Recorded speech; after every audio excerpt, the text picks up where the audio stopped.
Hi, I'm Reverend Crystal Muldrow. I'm a Unity minister. I'm ordained a couple times as a Zen Buddhist nun. I have a number of spiritual titles, which I think that Reverend Myra is one of the reasons why she asked me to do this. But also, it's because I am, as you can tell, a woman of African descent. I'm also a lesbian, open lesbian.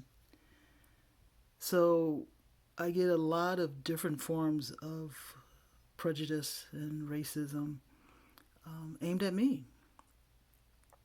And so, of course, I think it'd be kind of interesting to hear what I have to say. And I've honestly have filmed the same talk several times. I've gotten it down to 10 minutes, which is way too long. So obviously, I have way too much to say because it's how do you encapsulate, how do you feel when with each and every protest just brings up how unjust your life has been for so long. And how many different times can I go over the various things that have happened to me? I mean, do I bring up as an example of, the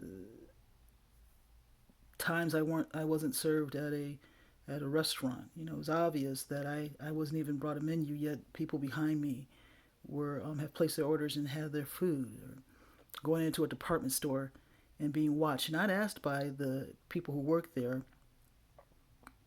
if I needed help, especially in more affluent stores in suburban areas? Or do I talk about the time when I was just before 10 years old, when I was in an affluent neighborhood with my mom, and we had a wonderful time? It was called Birmingham, Michigan. It is still called Birmingham, Michigan. And walking to our cars, car of four young white men stopped, spit on us, squealed off, and said, "Niggers, go home."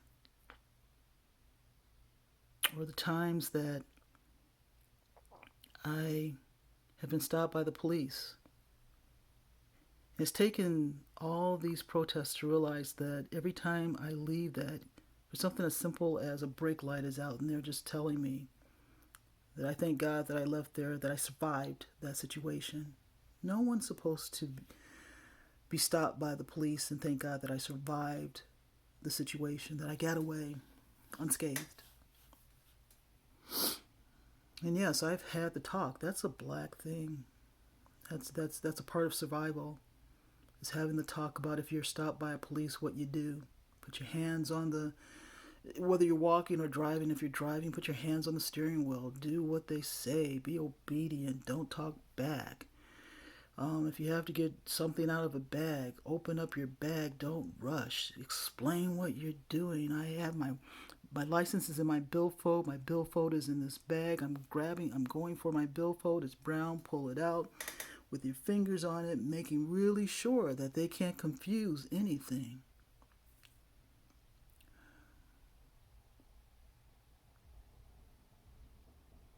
I feel, though, with all this, especially with this particular, and I'll call it a revolution, a race revolution, that I have more hope. No, I have more faith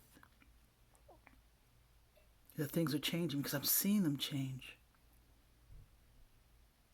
You know, it was 6 years ago when we heard the same words that George Floyd yelled out. It was in 2014 when Eric Gardner strangled to death and said the same words, "I can't breathe." And those times, that was a tragedy. But change didn't really happen. It took 6 years of using this little device that I'm using, people videotaping the injustice for black lives, for me to be heard, for people not looking at me saying, "Oh, that's," every black person thinks it's about race. That race card comes up all the time. Even with when Black Lives Matter came up, that whole all lives matter, even in unity, no one found it disturbing. Very few people found it disturbing. You didn't understand that by saying all lives matter, it negated all the pain and all the suffering that we've been saying. And it was another form, to me, of like gaslighting. Ignoring, saying that, well, yeah, yeah, that bad thing has happened, but they're just bad things, and that's alarming. We need to look into it, but all lives matter. Well, yeah, of course all lives matter, but right now, we wouldn't be saying Black Lives Matter if it seemed like Black Lives Matter. I mean, I can't say, I'm just saying the same thing everyone else said.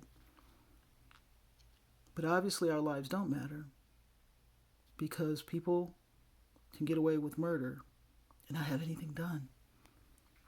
And that's the difference now, is that more people understand that Black Lives Matter is said because people of color, black people, our lives don't matter. It isn't equal. Black people, not just in the United States, but all over the world.